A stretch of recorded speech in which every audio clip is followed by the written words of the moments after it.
반갑습니다. 오늘 이제 달마 혈맹론 할 부분을 제가 읽어보겠습니다.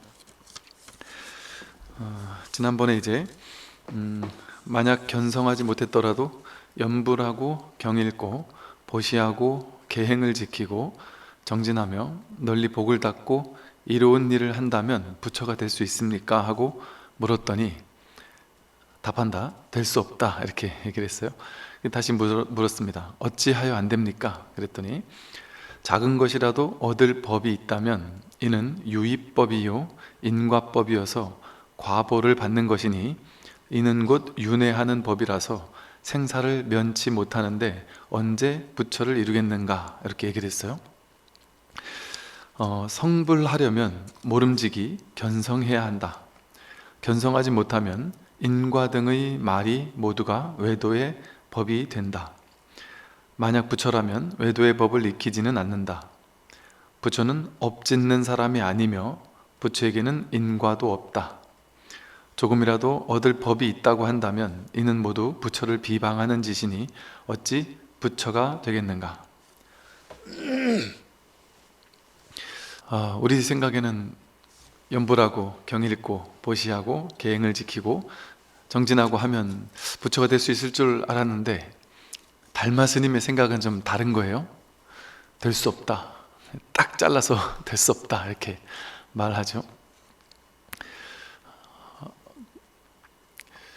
작은 것이라도 얻을 법이 있다면 이는 유의법이고 인과법이어서 과보를 받는 거라고 그랬어요. 여러분이 얻어야 할 게 있을까요? 여러분은 부처를 얻고자 하잖아요. 보통 우리는 인사할 때도 성불하세요. 그러니까 부처를 이루세요. 부처가 되세요. 이런단 말이에요. 많은 사람들이 이제 돈도 얻고 싶어하고, 명예나 권력도 얻고 싶어하고, 뭔가 이렇게 얻고자 한단 말이에요. 성공을 얻고, 또 깨달음을 얻고, 다 얻고자 한단 말이죠. 왜냐하면 우리는 이 뇌구조 자체가 분별의 구조로 되어 있다 보니까 그 분별의 구조는 어디서 나왔느냐? 나라는 데서 나왔다 그랬어요. 나가 없는데, 애초에 내가 없는데 나라는 걸 이 몸과 마음을 나라고 여기면서 나에 집착을 했다 보니까 이 나가 생기면 반드시 나와 남이 생기고, 또 나와 남이 생기면 나와 내 것이라는 게 생겨요. 나와 남들을 비교해서 나보다 남들이 더 많이 가졌냐 더 적게 가졌냐, 그게 중요해지고, 그러면 남들과의 어떤 이 경쟁관계 속에서 내 거를 얼마만큼 더 많이 얻고 획득해서 내 것을 늘려나가느냐, 그게 인생일 때 제일 중요한 문제가 되죠. 그래서 우리의 평생은 무엇을 위해 다 쓰여지냐면 나를 확장하고 내 거를 늘려나가는 것에, 내 거를 이렇게 취하고 가지고 얻는 거. 그래서 더 많은 것을 얻은 사람은 인생에서 성공한 사람이다. 또 적은 것을 얻은 사람은 인생에서 실패한 사람이다. 이렇게 여긴단 말이에요. 그 얻는 게 돈일 수도 있고 명예나 권력이나 지위나 사람들의 관심이나 사랑이나 인기 뭐가 될 수도 있지만, 그 많은 것을 얻으면 성공이고 얻지 못하면 실패다, 이런단 말이에요. 그러니까 그것들을 얻기 위한 목적으로 우리 평생 다 거기에 허비하고 살잖아요. 우리의 평생을 내 거 늘리는데, 그리고 내가 뭔가를 얻는데, 여기에만 혈안이 돼서 산단 말이에요. 그게 나라는 게 진짜 있는 줄 아니까 내 거를 늘려야 되는 줄 알아요. 근데 참 다행스럽게도 이 세상은 언뜻 보기에는 지금이 전부인지 아니까 진짜 같으니까, 언뜻 보기에는 많이 얻은 사람도 있고 적게 얻은 사람도 있는 것 같아서 세상이 좀 공평해 보이지 못해요. 그런데 100년이라는 긴 우리 인생 전체의 시간을 놓고 보면, 많이 얻었어도 많이 얻은 사람은 죽을 때, 떠나갈 때 그걸 다 놓고 가야 되죠. 많이 놓고 가고, 적게 얻은 사람은 적게 놓고 가요. 그러니까 많이 소유한 사람은 그걸 잃을 때 크게 괴로움을 경험하는 거죠. 적게 얻은 사람은 적은 괴로움을 경험하는 것이고요. 그래서 어쩌면 많이 얻은 사람은 높이 올라갔기 때문에 떨어질 때 많이 아파요. 근데 이제 별로 안 얻은 사람은 막 떨어질 때 막 괜찮단 말이죠. 그러니까 뭐 쌤쌤이죠. 그 잘난 사람이나 못난 사람이나 결국에는 늙고 병들고 죽는 데에서는 평등하니까. 그런데 어쨌든 우리는 이 나라는 거를 만들어 놓다 보니까 나, 내 거 여기에 관심을 기울여서 이 분별의 세계를 살다 보니까 어쩔 수 없이 내가 남과 비교하고 분별해서 내 걸 더 많이 가져야 돼, 이런 이제 분별심이 우리 인생의 주요한 삶의 동력이 된단 말이죠. 그런데 이 마음 공부는 나를 내세우는 공부가 아니에요. 내가 사라지는 공부지. 내 거를 늘리는 공부가 아니에요. 내 거, 네 거가 따로 없구나라는 사실을 딱 깨닫는 공부죠. 그래서 이 나를, 자기를 깨닫고 나면, 그래서 내가 본래 있는 것이 아니구나라는 사실을 깨닫고 나면 뭘 얻을 게 없단 말이에요. 가져야 될 게 없고 취해야 할 게 없고 할 일이 끝났어요. 왜냐면 우리는 할 일이 많은 이유는 내 거를 지금 가진 것보다 더 많이 가져야 되니까, 더 많이 얻어야 되니까, 유형 무형의 모든 것들을 내 인생에서 더 많이 가져야 되니까 우리는 바쁘잖아요. 일을 쉴 수가 없잖아요. 죽을 때까지 뭔가 해야 되거든요. 근데 일이 끝나버리면 더 이상 할 일이 없어요. 그러니까 푹 쉬게 되는 거예요. 푹 쉬면서 더 이상 할 일이 없는 채로 다시 360도 돌아와서 현실에 뛰어들어서 내가 할 모든 것을 다 하고 사는 거예요. 그때는 이제 더 이상 집착과 욕망과 이런 거 없이, 분별망상, 취해야 된다라는 이런 생각 없이. 여기 아주 좋은 비유가 좋은 비유가 있는데요. 어떤 어부가 바닷가에 욕심도 없이 그냥 허름한 집 한 채 가지고 바닷가에 배를 띄우고, 젊은 어부인데 배를 띄우고 이렇게 아침에 나가면 자기 먹을 만큼만, 물고기 한 마리, 두 마리 정도만 해서 오늘 먹을 만큼만 잡아와서 그냥 그거 먹고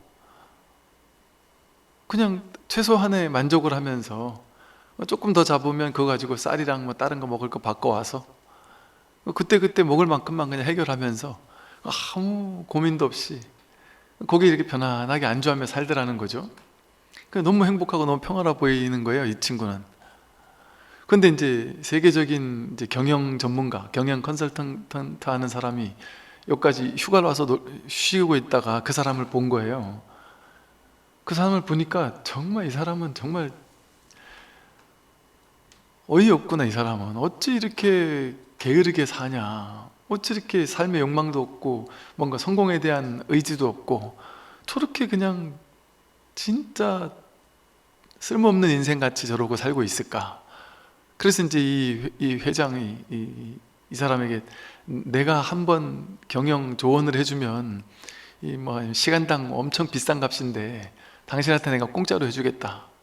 그러니까 들어나 보자. 그 이 사람이 얘기하는 거예요. 당신이 이렇게 하면 언제 돈을 벌겠냐, 이러면 행복해질 수가 없다. 어떻게 하면 되느냐 그랬더니 너가 지금 한나절만 그렇게 가서 물고기 한 마리만 잡아오면 안 된다. 나중을 위해서 더 열심히 노력하고 더 열심히 일해야 된다. 그래서 막 돈을 막 더 많이 벌어야 되고 아침부터 저녁 때까지 젊었을 때 할 수 있는 최소한 일을 해서 물고기를 잔뜩 잡아서 그걸 갖다가 시장에 갖다 팔아가지고 돈을 남겨서 저축을 해서, 그래가지고 나중에는 이제 배도 좀 더 키우고 배가 더 커지면 수확이 더 많아질 것이고, 그러면 물고기를 더 많이 잡는 어망 같은 투망 같은 것도 사들이고, 그리고 그게 커지면 배를 이제 2개, 3개, 4개 더 사고 사람들도 고용하고, 그렇게 커지게 되면 이제 이거를 그 아주 큰 대형 어떤 그 기업으로 만들어야 된다, 확장을 시켜야 된다. 그래가지고 막 배를 여기뿐 아니라 우리나라 전역에 전 세계 곳곳에 이제 배를 출항시켜가지고 어마어마한 기업의 회장이 되는 거다. 그렇게 돈을 막 잔뜩 벌어놓고 이제 빌딩을 사가지고 그거를 딱 그렇게 기업을 경영하면 된다. 그러면요, 이제 그러고 나서 이제 나이가 들어가지고 이제 돈도 시큰 벌어놓고 할 걸 다 했으면 이제 그때 가서 이제 조만한 어촌에 조만한 집 하나 짓고 그냥 나가서 놀이 삼아, 운동 삼아 나가서 그냥 고기 한 마리 잡아다가 먹고 나머지 시간 쉬고 그러면 된다, 이렇게 조언을 해주더라는 거죠. 그 사람이 그렇게까지 힘들어서 그걸 해야 됩니까? 결국에는 난 지금 그렇게 하고 있는데, 난 지금 그렇게 살고 있는데 굳이 그걸 해야 되느냐, 이렇게 얘기를 했다는 거죠. 이처럼 지금 우리가 살고 있는 이 모습 그대로 있잖아요. 여러분들이 살고 있는 삶의 모습 그대로, 제가 살고 있는 삶의 모습, 부자와 가난한 사람, 저마다 잘난 사람, 못난 사람이라고 우리가 분별하고 있는 그 모든 사람들의 모든 삶의 모습이 이 여부처럼 한 바퀴 돌아오면은 이 자리에서 완성돼 있어요. 한 바퀴 돌아와가지고는 결국 이 자리에서 현실을 사는 거예요, 현실을. 여러분이 만약에 깨달아서 부처가 됐다, 그럼 여러분 어떻게 살까요? 지금처럼 살겠죠. 남편 밥 해줘야 되고, 집에 청소해야 되고, 자식들 밥하고 뒷바라지 해줘야 되고, 회사 다니는 사람은 직장 다녀야 되고, 한 바퀴 돌아온 다음에 그렇게 사는 거예요. 이제 거기서 미련 없이, 더 이상 이제 내가 줄 것 없이 완전히 쉰 채로 그 모든 걸 다 하는 거예요. 그때 이제 비로소, 그전에는 어마어마하게 해야 된다라는 부담을 가지고 일을 했다면, 이제는 한 바퀴 돌아오고 난다면 하되 함이 없이 하는 거예요. 누가 봐도 열심히 열정적으로 삶을 사는데 그 사람의 마음은 푹 쉬고 있단 말이에요. 돼도 좋고 안 돼도 좋아요. 과도한 집착이 없습니다, 결과에 대한. 그러니까 푹 쉬고 사니까, 이걸 우리가 안 해봤다 보니까 이런 얘기를 하면 사람들은 뭐라고 하냐면, 에이, 그래가지고 열심히 할까요 사람이? 게으르게 되겠죠, 이렇게 얘기해요. 그런데 부처님 말씀은 그게 아니에요. 마음을 쉰 사람이 게을러지는 게 아니라 마음을 쉰 사람이 더욱더 게으르지 않게 정진한다는 거예요.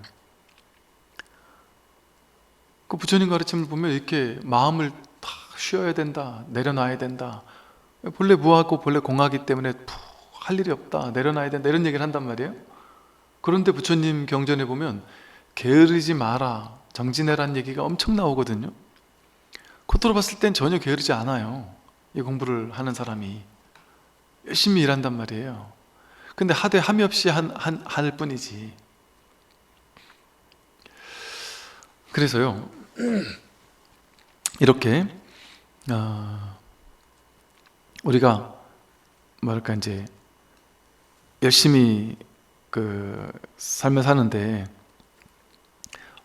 이렇게 분별의 방식은 내가 무언가를 얻어야 되는 방식으로, 이렇게 내가 있으니까 내가 뭔가를 가져야 되고 얻어야 되고 이런 방식으로만 작동을 한단 말이에요. 그러다가 이제 우리가 그렇게 분별의 방식밖에 모르고 살아오다가 이제 어느 날 이 마음 공부를 만나게 돼요. 불교를 만나게 돼요. 이 불교를 만나가지고 불교 공부를 시작해요.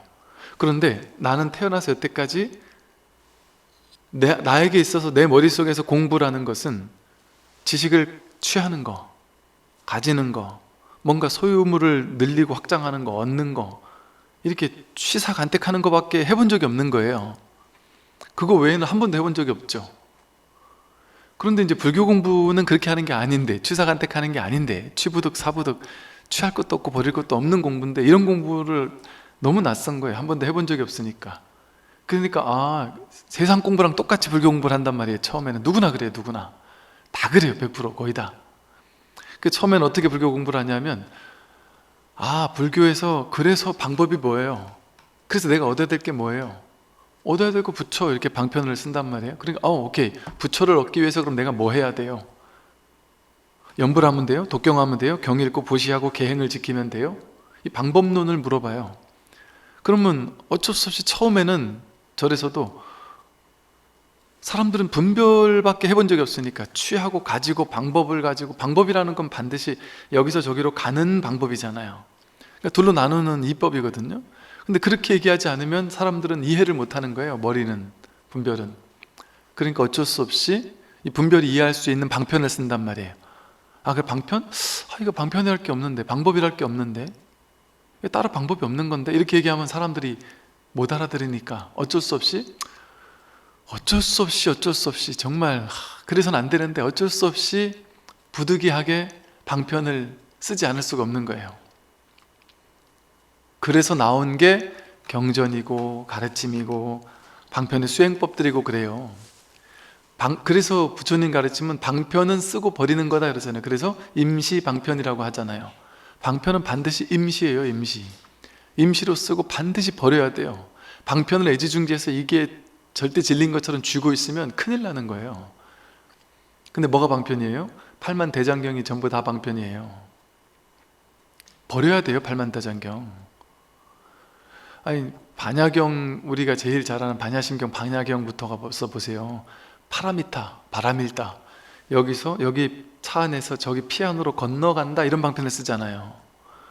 건너가는 거 아니에요.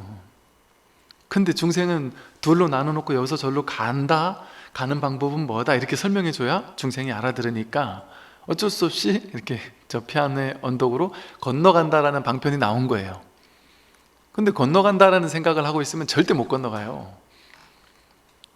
방편이라는 줄 알아야 돼. 그게 방편인 줄 알아야 돼요.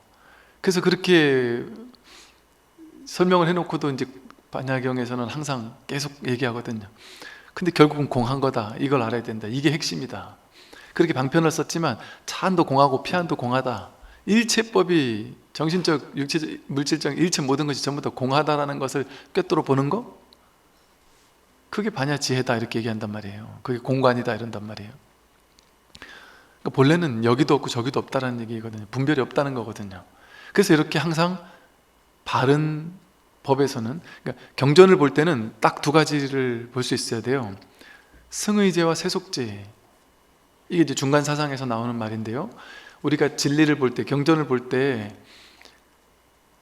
우리 반야심경에도 그렇게 얘기를 해요. 문자반야, 방편반야, 그러니까 문자반야를 방편반야라고 부르거든요. 근데 실상반야를 깨달아야 되는데 그러기 위해서는 문자반야를 봐야 된단 말이에요.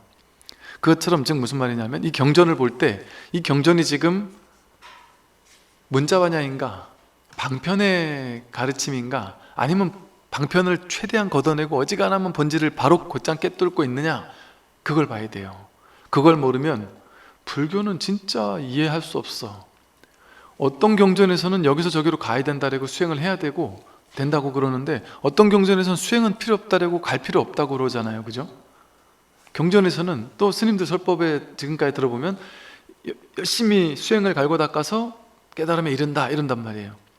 경전에서도 열심히 공부하면 된다, 뭐 연불 수행을 하면 뭐가 된다, 극락왕생한다, 뭐 열심히 수행하면 어디로 간다, 이런 얘기를 하잖아요, 경전에도. 그런데 또 어떤 경전에서는 수행하는 거 아니다, 여기서처럼 여기서 저기로 가는 거 아니다, 연불, 경전, 독성, 보시, 계행, 정진 그런다고 부처되는 거 아니다, 이렇게 얘기한단 말이에요. 그러면 분별밖에 모르는 사람들 입장에서는 불교 경전은 진짜 이해할 수 없다. 부처님 자기도 모르는 거 아니야? 이렇게 얘기하는 사람도 있다니까요, 제가 봤을 때. 불교 경전에 어디에는 하라고 나와 있는데 어디에는 하지 말라고 나와 있는 걸 보고는 부처님 본인도 왔다 갔다 하시는 것 같아. 저한테 그런 사람은 워낙 많고, 저 스님도 작년에 몇 월 달에 했던 법문을 보세요. 거기선 하라랬다니까요. 근데 오늘은 하지 말라래요. 이렇게 얘기하는 사람이 있어요. 당연하죠. 여러분 어떤 스님이 있어서, 어떤 스승이 있어서 사람들을 그 법문을 할 때 딱 지속적으로 똑같은 얘기를 하고 똑같은 방편을 쓰면서 계속해서 아주 이렇게 하나의 가르침을 계속해서 하면서 그거를 막 계속 열심히 갈고 닦도록 막 이렇게 전파하고 전해주고 나눠줘서 그것을 하면 된다라고 해서 막 이렇게 주잖아요. 주기만 하면 안 돼요. 그럼 바른 스승이 아니에요. 진짜 바른 스승은 주기도 하고 뺏기도 하는 스승이래야 돼요. 반은 주고 반은 뺏을 줄 알아야 돼요. 줬다 뺏을 줄 알아야 돼요. 그래서 이걸 줬다가 거기에 딱 안주할 만하면 그걸 뺏어버리고, 또 저걸 줬다가 저기 안주할 만하면 그걸 뺏어버려야 돼요. 그게 스승의 역할이에요. 아무것도 주는 게 없어요. 그러니까 스승은 빈주먹이다 이러거든요. 스승에게 얻을 건 아무것도 없다. 그래서 이런 비유를 들죠. 소가 논두랑을 이렇게 걸어갈 때 이 소가 이쪽 벼도 먹으면 안 되고 이쪽 벼도 먹으면 안 된단 말이에요. 남의 벼니까. 앞만 보고 쭉 가야 되는데 이 소가 이쪽 거를 자꾸 이렇게 뜯어 먹으면서 간단 말이에요. 그럼 이걸 못 먹게 하기 위해서 이쪽을 잡아 당겨야 되잖아요. 왼쪽을 딱 잡아 당기면 중간보란 얘기잖아요. 왼쪽을 잡아 당기니까 이 소는 멍청하니까 이쪽 거 먹으란 얘기인가 해서 또 이쪽 걸 먹어요. 그러면 이쪽 걸 잡아 당겨야 된단 말이에요. 그때 못 먹게 하기 위해서. 그럼 또 이쪽 걸 먹는단 말이에요. 중생들은 이렇게 얘기하면은 얘긴가 보다 해서 여길 집착하고, 이걸 당기면 얘긴가 보다 해서 여기를 머문단 말이에요. 그는 방편이었어요. 치우친 사람을 치우치지 않도록 해주기 위한 모든 가르침은. 그래서 법문을 들으실 때는 그 법문 내용을 이게 막 필기하지 마세요 이렇게 얘기하는 이유가 뭐냐면, 선에서는 필기할 필요 없다, 공부하고 막 밑줄 긋고 이럴 필요 없다 이렇게 하는 이유가 그냥 듣는 거예요. 그냥. 왜? 필기하고 밑줄 긋는다는 건 무슨 말이냐면 내가 이 가르침 중에 중요한 거 중요하지 않은 거를 취사간택하겠다는 거잖아요. 중요하다고 여기는 걸 딱 밑줄 그어가지고 내가 외우겠다 이거잖아요. 그래서 그걸 내가 실천하겠다 그러면 안 되는 거예요. 불교 공부는 듣고 흘리는 거예요. 우리가 꿈꿔오던 공부 아닌가요? 우리 어릴 때 학교 다닐 때 필기해서 외우고 막 못 외우면 혼내고 막 이러면 벌 주고 이러는 공부 진짜 싫잖아요. 그냥 듣기만 하세요. 얼마나 좋아요. 사실은 이렇게 어학 공부라든지 한문 공부라든지 외우는 공부 같은 것도 이렇게 되는 게 진짜 잘하는 거죠. 막 밑줄 긋고 외우는 건 오래 안 가잖아요. 근데 어린 애기들 밑줄 긋고 어학을 외워가지고 그렇게 우리나라 말을 잘하고 영어를 잘해요? 깐난 애기가? 문법을 배워가지고 그렇게 잘해요? 그냥 계속 듣다 보니까 알게 되는, 그게 진짜 그게 공부잖아요. 유의 조작 없는. 사실 세속 공부도 그렇게 하는 게 진짜거든요. 이 출세간의 공부는 말할 것도 없단 말이죠. 그래서 그냥 들으면 돼요. 아무리 쌈박하게 좋은 말이 있어도 그걸 딱 쥐어가지고 내가 여기 안주해서 그러면 안 된단 말이죠. 그렇게 공부하는 것이 아니다. 줄 게 아무것도 없어요. 줄 게 없어요. 왜 그럴까요? 본래 얻을 것이 없기 때문에. 이 취사 분별하는 방식으로 사람들이 세상을 살다 보니까 이 마음 공부를 딱 처음에 와가지고는 나는 공부는 다 잘해, 할 수 있어, 이런 마음을 가지고 이걸 취사하는 방식으로 공부를 해요. 부처를 얻겠다는 마음으로 공부를 해요. 부처는 얻는 게 아니에요. 본래 얻어져 있다라는, 한 번도 잃을 수가 없는구나, 내가 얻는 게 문제가 아니라 내가 단 한순간도 이 법을 잃을 수가 없구나라는 사실을 확인하는 거예요. 그냥 자기에게 다 갖춰져 있어요. 부처가 나눠줄 수 있는 법이라는 게 없어요. 진짜 법은, 진리는 자기에게 다 100% 갖춰져 있단 말이에요. 그리고 지금 자기가 쓰고 있어요. 완벽하게.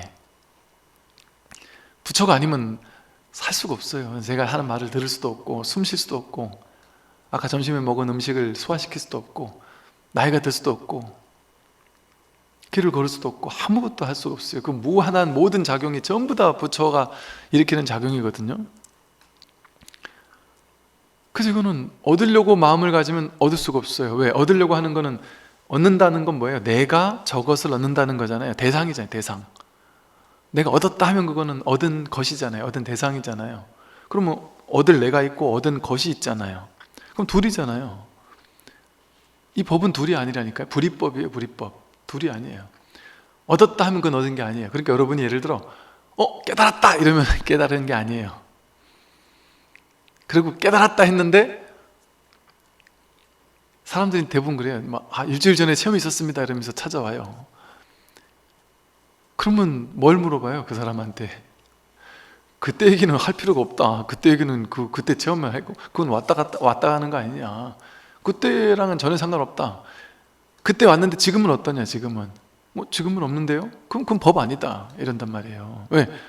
왔다 간 거잖아요. 그거는 내가 그때 체험했는데 지금은 없다 이러면 그때 얻었고 지금은 놓쳤는 거 아니에요. 이건 얻고 놓치는 게 아니에요. 그때 체험한 게 진짜였다면 늘 있는 걸 체험한 거예요. 딱 체험하고 나서 어제까지 없던 걸 오늘 내가 체험했어. 그 어제까지는 없었는데 오늘 내가 체험해서 오늘 내가 부처가 됐어. 오늘 내가 깨달았어. 오늘 내가 뭔가 놀라운 체험을 했어. 이렇게 얘기하잖아요. 그럼 이제 지켜본단 말이에요. 그건 사라질 거니까 사라질 때까지 기다린단 말이에요. 나중에 얘기하자. 잠깐 쉬어라 한단 말이에요. 그게 사라져요. 그럼 꼬리를 확 내려요. 그때는 막 큰 스님들 찾아가서 막 내가 다 아는 것처럼 막 큰 소리 치고 이런단 말이에요. 그러다 구삭 지나가면 꼬리를 팍 내려가지고는 아니 그 깨달았다면서 부처님이라면서 왜 이렇게 조용해? 이러면 죄송합니다. 분명히 얻었는데 사라졌어요. 이런단 말이에요. 사라졌다고 하는 건 진짜가 아니죠. 자기 잘못 본 거예요. 그럴 때가 스승이 필요한 거예요. 얻은 게 아닌 건 아니나 내가 핀트를 못 잡고 있는 거예요. 진짜 법이 뭔지를. 그러니까 내가 얻었다 하면 그때 이제 확인해야 될 게 뭐냐면 어제 없는 걸 지금 내가 얻은 건가? 그래서 그게 맞다. 어제는 없었는데 지금 내가 얻은 거다? 그럼 그건 법이 아니에요. 왔다 가는 체험인 거예요. 그거는 아무리 세상이 막 무너지고 막 경이로운 어떤 체험을 한다 할지라도 그는 가짜예요. 가짜. 진짜 체험을 하고 나면 이게 늘 있었구나. 내 갓난아기 때부터 지금까지 단 한순간도 여기서 벗어날 수 없었구나. 그리고 이거는 앞으로 내가 놓칠 수가 없구나. 체험을 지는 사람은 어떠냐면 체험을 딱 오니까 너무 막 좋단 말이에요. 어제 없던 놀라운 어떤 의식이 딱 드러나 놓으니까 너무 좋단 말이에요.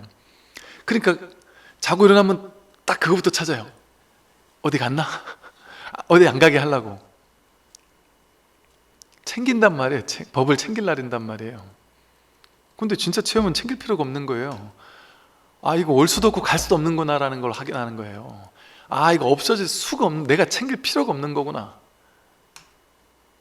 챙길 필요 없는 거예요. 오고 열에 여거 이러잖아요. 여여하게 오고 여여하게 간다는 거는 오지도 않고 가지도 않는다는 거예요. 불거불래 이런단 말이에요. 오지도 않고 가지도 않는 거예요. 이 공부는 있는 것도 아니고 없는 것도 아닌 거고, 큰 것도 아니고 작은 것도 아닌 것이고, 불생불멸, 생하는 것도 아니고 멸하는 것도 아니고, 불구부정, 더러워지는 것도 아니고 깨끗해지는 것도 아니고요.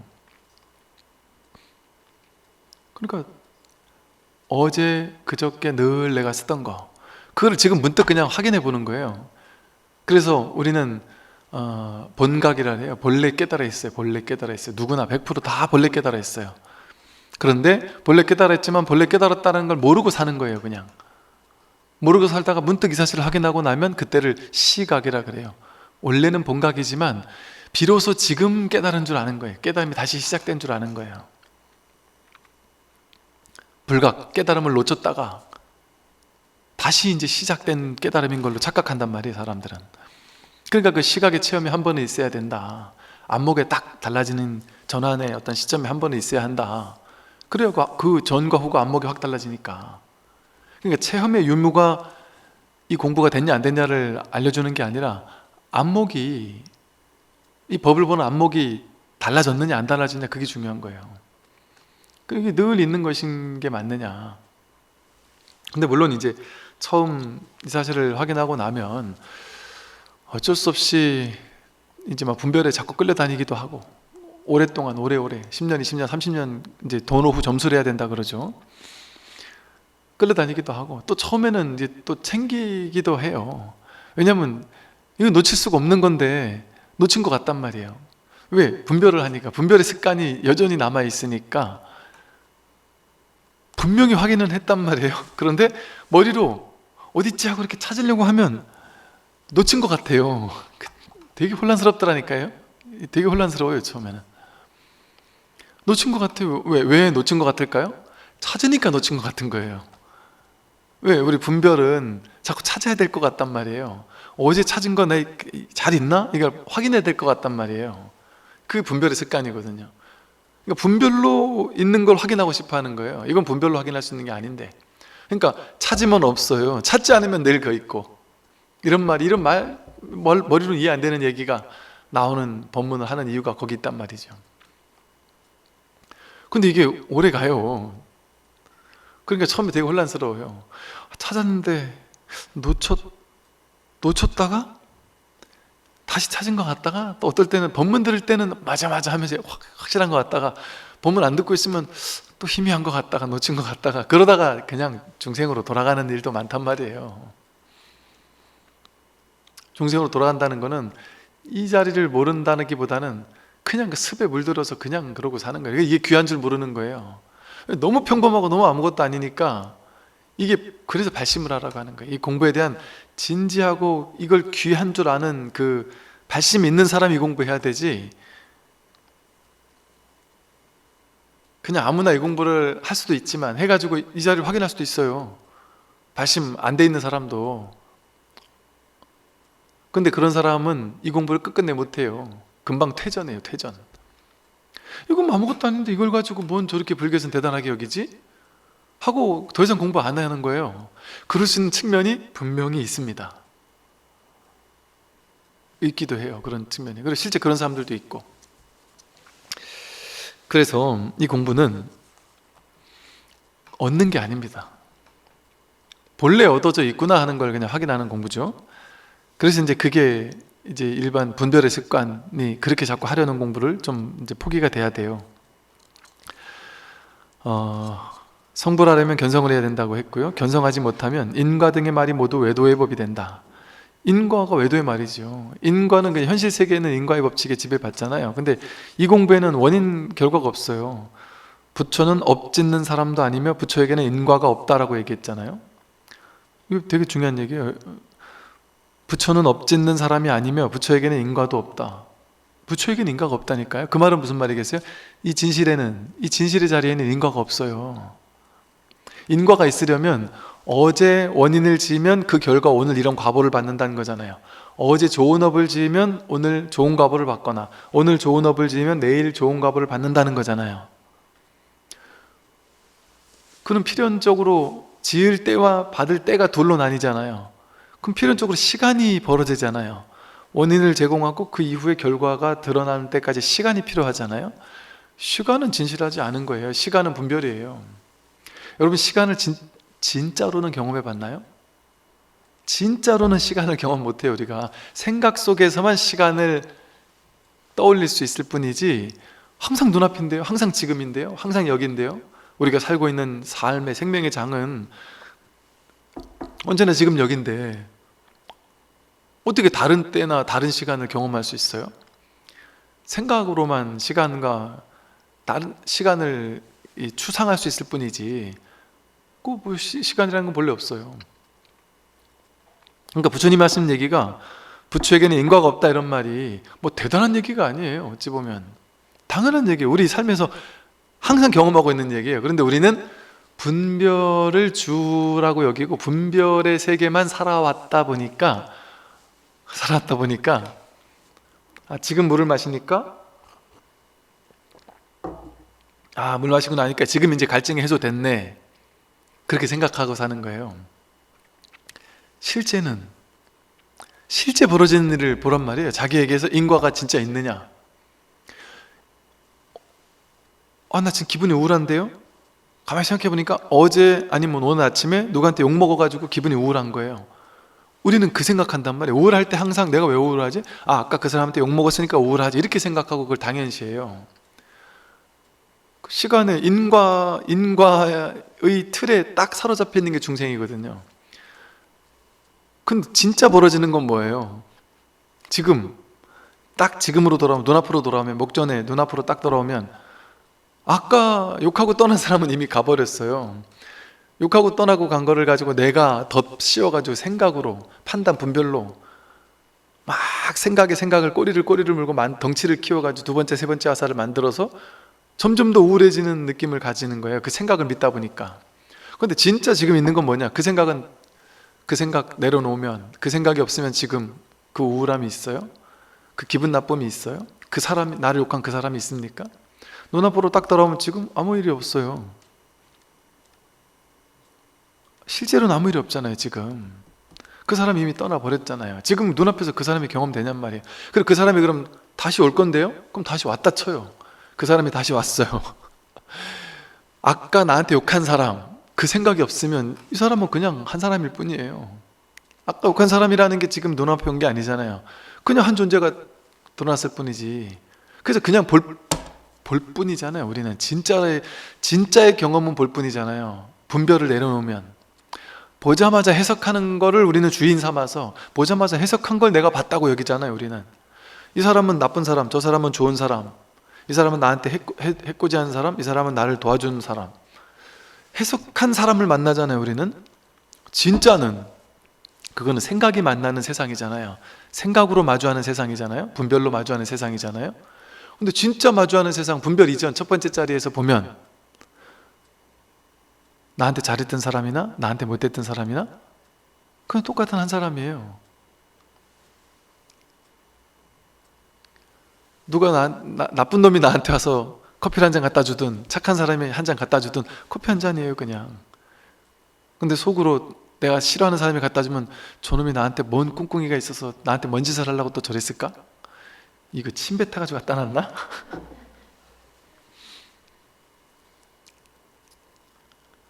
제가 옛날에 들은 얘기가 있어요. 제 아는 스님이 군에 있을 때 군종병을 했었대요. 저는 이제 군승으로 있었잖아요. 군승 법사로, 군종 장교로 있었는데, 이제 제 도반 스님은 군종병으로, 병사로 군 생활을 했는데 군종병으로 있었대요. 근데 그 스님이 저한테 와서 그 얘기를 하더라고요. 야, 스님, 군종병한테 잘해주세요. 그래서, 아이, 난 잘해줘. 그랬더니, 이거 왜 그런데요? 그랬더니, 내가 진짜 군에 있을 때 내가 모시고 있었던 법사 스님이 너무 짜증나, 너무 화가, 너무 막 이중적이고 너무 기분 나빠가지고 자기는 너무 괴로웠대요. 그래서 라면 끓여와 이러는데 라면에 침 뱉어서 끓여다 줬다는 얘기를 하더라고요. 뭐 별얘기를 다 하네. 한참 옛날 얘기. 이제 도반이 군에 있었을 때 얘기니까. 그 얘기 듣고는 더 잘해주게 되더라고요. 침 안 뱉었나? 그래서 실제를 만나면 그 얘기 딱 듣고 나면 그 다음부터 라면을 보면 혹시 또 안 뱉었나? 이 생각을 하게 되잖아요. 있는 그대로 라면을 못 본단 말이에요. 있는 그대로의 그 사람을 못 본단 말이에요.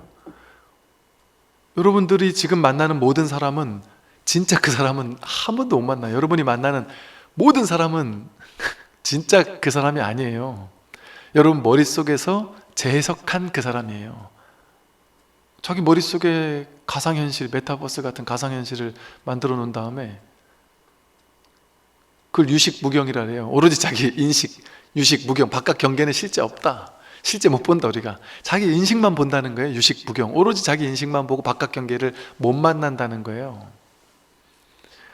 내가 그 사람을 만나자마자 그 사람을 바로 분별하는데요.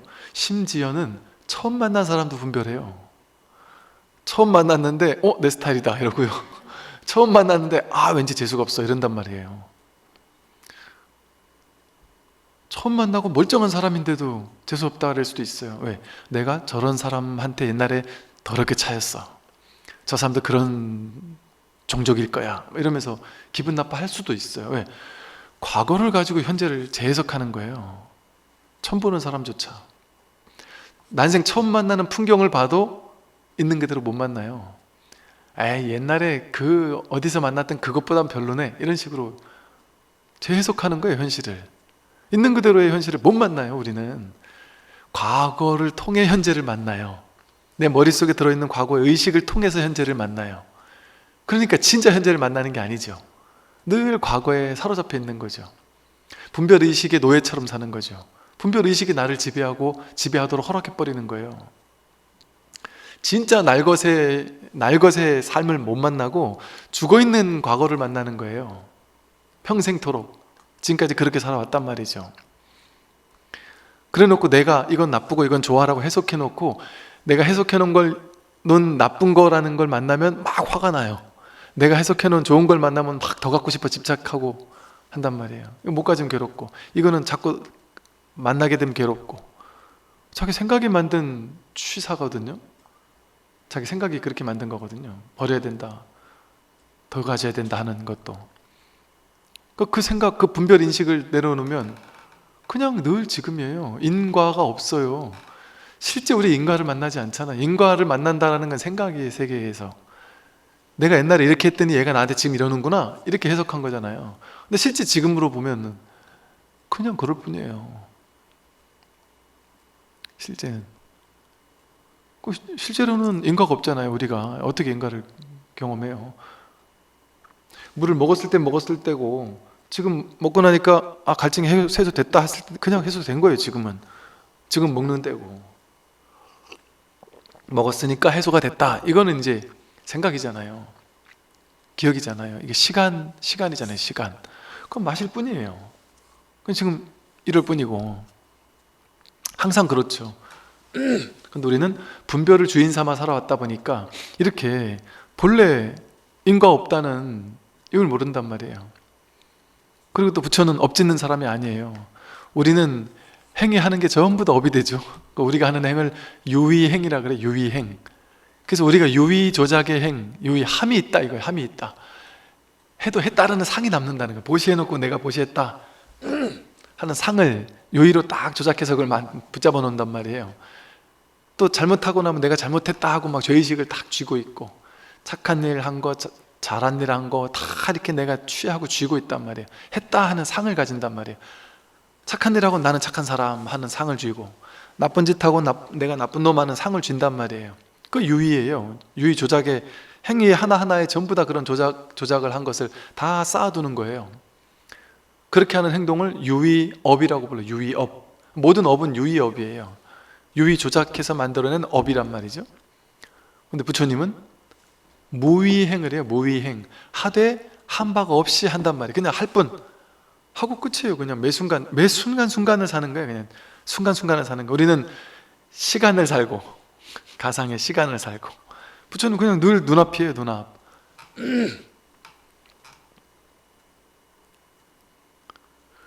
하되 함이 없단 말이에요. 보시해도 보시한 바가 없어요. 어떤 일을 하고도 앙금이 막 남아서 오랫동안 막 뒤에 가서 상처받고 이럴 일이 없단 말이에요. 그때뿐이에요. 그때뿐. 그러니까 지금 여기뿐이란 말이에요. 그러니까 머무는 법 없이 마음을 내는 거예요. 집착하는 법 없이 마음을 내니까 유의 조작하는 것 없이 무의행으로서 하되 함. 그렇다고 부처님은 업을 짓는 사람이 아니라 그랬잖아요. 겉으로 봤을 때는 행위를 다 하거든요. 업을 짓고 다 하거든요. 부처님은 복덕을 엄청 많이, 선업을 엄청 많이 짓는 분이죠. 우리가 봤을 때는. 근데 부처님에게는 그게 복덕이 아니에요. 복을 질 필요가 없어요. 복을 젓는다는 생각이 없어요. 본래가 무량대복 속에 그냥 늘 그 속에 있으니까. 그러니까 부처님 잔해증에서는, 자신 내면의 어떤 깨달음의 그 안목에서는 했는데 한 바가 없는 거죠. 업을 짓지 않는다, 그다 행동하지 않는다는 건 아니에요. 하되 함이 없이 하니까, 그러니까 했지만 그 인과에 떨어지지 않고 인과에 미혹하지 않은 것이죠. 조금이라도 얻을 법이 있다고 한다면 이는 모두 부처를 비방하는 것이니 어찌 부처가 되겠는가. 얻을 법이 있을 수가 없죠. 얻을 법이 있다고 하면 둘인데. 그러니까 부처는 부처를 얻을 수가 없어요. 부처는 부처가 될 수 없어요. 부처가 됐다 하면 안 될 때가 있고 될 때가 있는 건데요. 본래 부처라는 걸 그냥 확인하는 거예요. 그래서 자기가 자기를 확인하는, 부처가 부처를 확인하는 것뿐이지 내가 부처를 깨닫는다 그런 일은 없어요. 나는 부처를 깨달을 수 없어요. 내가 사라지는 거지. 내가 사라지고 딱 법만 남는 거지요. 그러니까 그걸 굳이 말로 표현하니까 법이 법을 확인한다 이렇게 표현을 하는 거예요. 하나의 마음이라든가 하나의 능력, 하나의 이해, 하나의 견해 따위에 조금이라도 집착함이 있다면 부처는 이 모두를 허용하지 않는다. 하나의 마음이 있다, 한 마음이 있다, 그것도 쥐면 안 된단 말이에요. 알겠어요. 스님 말 들어보니까 그냥 불성, 자성, 본래 면목, 주인공, 신성, 영성, 해탈, 열반 하라고 막 많이 표현하는, 어쨌든 이 하나는 있다는 거 아니에요. 이거 일심, 이거 하나는 있다는 거 아니에요. 이것만 내가 하면 된다는 거 아니에요. 이래서 일심 하나를 탁 쥐고 있다면 아니란 말이에요. 그것도 본래 무일물, 그것 또한 방편이에요. 그것도 방편이라고 하니까 그럼 그것도 없다는 얘기구나 하고 정리해가지고 해석한다. 그래서 그건 무기공에 빠져버려요. 무기력에 빠져버려요. 아, 내가 들어보니까 자성이라는 게 있어가지고 그거를 딱 획득하면 되는, 내가 완전히 행복해지는 줄 알았는데 결국은 그것도 없대. 그럼 공부할 필요도 없는 건데? 이렇게 자기 머릿속으로 정리를 해가지고 불교가 다 쓸데없는 거야. 이렇게 정리해서 이해해버려요. 절대 정리해서 이해해가지고 되는 게 아니에요.